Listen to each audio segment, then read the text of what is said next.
SCO تو S C او میں تو الجھایا ہوا انہوں نے ایس سی او میں اس لیے الجھائے ہوئے لوگوں کو کہ لگے کہ یہ حکومت ساری اور نظام پورا ایس سی او میں مصروف ہے تو دوسری طرف کچھ نہیں ہوگا. لیکن دیکھیں دوسری طرف سختیاں بڑھ گئی ہیں, جبری گمشدگیاں بڑھ گئی ہیں, گرفتاریاں بڑھ گئی ہیں, چھاپے بڑھ گئے ہیں, مقدمات بڑھ گئے ہیں. تو اس کا مطلب یہ ہے کہ یہ ایس سی او والا جو ہے یہ صرف ایک آنکھوں کا دھوکہ ہے, پریکٹیکلی ایس سی او کے اوپر فوکس نہیں ہے. اگر ایس سی او کے اوپر ان کا فوکس ہوتا تو آج یعنی کل شہباز شریف جو ہے وہ آئینی ترمیم کے اوپر میٹنگز کر رہے ہوتے, جو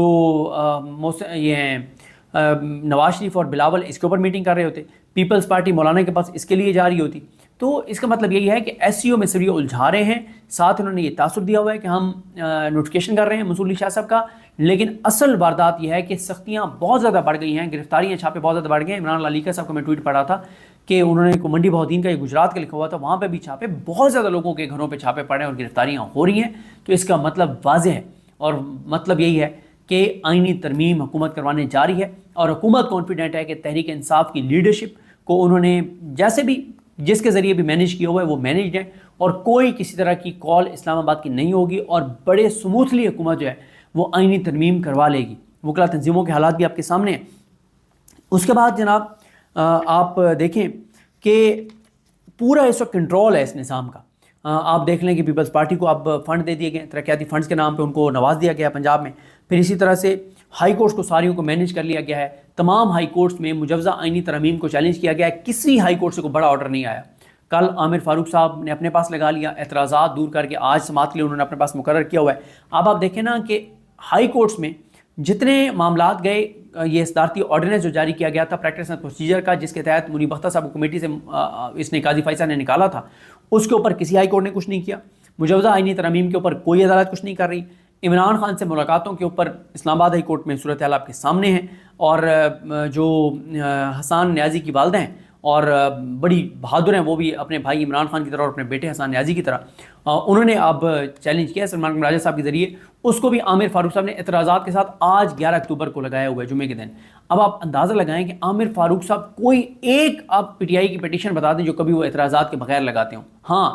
وہ انہوں نے لگائی تھی اعتراضات کے بغیر, جو پی ٹی آئی کے ایم این ایز گرفتار ہوئے تھے, کیونکہ وہ معاملہ انٹرنیشنلی بہت امبیرسمنٹ ہو گئی تھی. تو عامر فاروق صاحب نے بغیر اعتراضات کے لگا کے اور ایکسٹرا آرڈنری ریلیف دیا تھا, اور پھر ہفتے والے دن سماعت کر کے اور پھر فیصلہ دیا تھا. اور پہلی بار وہ بیٹھے تھے ہفتے والے دن, دوسری بار وہ ہفتے والے دن اس دن بیٹھے تھے جس دن یہ پی ٹی آئی کا پروٹیسٹ چل رہا تھا, اور وہ 5 اکتوبر کو بیٹھے تھے. تو عامر فاروق صاحب آپ کو پتہ ہے کہ ہفتے والے دن کیوں بیٹھتے ہوتے ہیں. باقی آپ ایمان مزاری کے ٹویٹس پڑھ لیں کہ جب وہ جبری گمشدگیوں پہ گئی عامر فاروق صاحب کے پاس, تو عامر فاروق صاحب نے کبھی کسی جبری گمشدگی کے لیے ہفتے والے دن نہیں بیٹھے. انسانی حقوق کے معاملے پہ عامر فاروق صاحب کبھی نہیں بیٹھے, اور وہ کہتے ہیں کہ آج چھٹی ہے. اس کے بعد جو الیکشن کمیشن ہے وہ ایکٹیو ہو گیا. الیکشن کمیشن نے جو ریفرنس جو بھیجے, ایک اسپیکر نے, ایک chairman senate speaker Ayaz Sadiq نے بھیجا, ایک جو این اے 4 سے تحریک انصاف کے جو ایم این اے ان کے حوالے سے, اور ابھی وہ میں ساری تفصیلات آپ کو بتاتا ہوں, اور سینٹر سیف اللہ ابڑو ان کے حوالے سے, وہ دونوں ریفرنس 21 اکتوبر کو الیکشن کمیشن نے سماعت کے لیے لگا دیے ہیں, ڈرانے کے لیے کہ مان جاؤ, ووٹ ادھر ڈال دو ورنہ تم لوگوں کو فارغ کیا جا رہا ہے. اچھا, اس کے بعد ایک اور چیز کی جا رہی ہے, وہ ہے کہ الیکشن کمیشن جو ہے وہ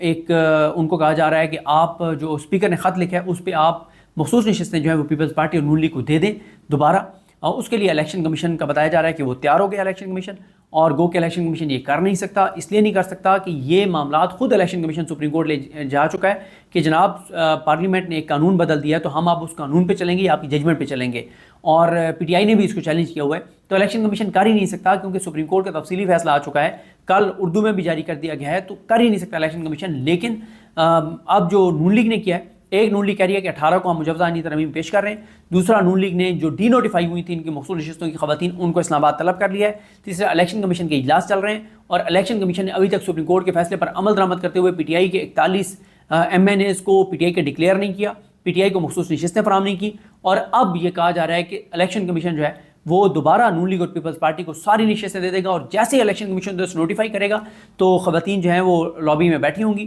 وہ فوراً فلور پر آئیں گی, وہ حلف اٹھائیں گی, 15-20 منٹ بعد آئینی ترمیم پیش کی جائے گی, اور 1 گھنٹے کے اندر اندر 1.5 گھنٹے کے اندر اندر پاس کی جائے گی پھر سینٹ میں. اور یہ بتایا جا رہا ہے کہ 7 سے 10 گھنٹے کے اندر اندر یہ پورا پروسیس جو ہے وہ کمپلیٹ کر لیا جائے گا، یہ بتایا جا رہا ہے۔ اور دوسری طرف ایک طرف تو حکومت کی اتنی تیاریاں، الیکشن کمیشن کی اتنی تیاریاں، دوسری طرف تحریک انصاف کی آپ تیاریاں دیکھ لیں، 0 اور پھر ایک ایسے وقت میں جب مراد سعید اور عمران خان کی بہن اور عمران خان کی فیملی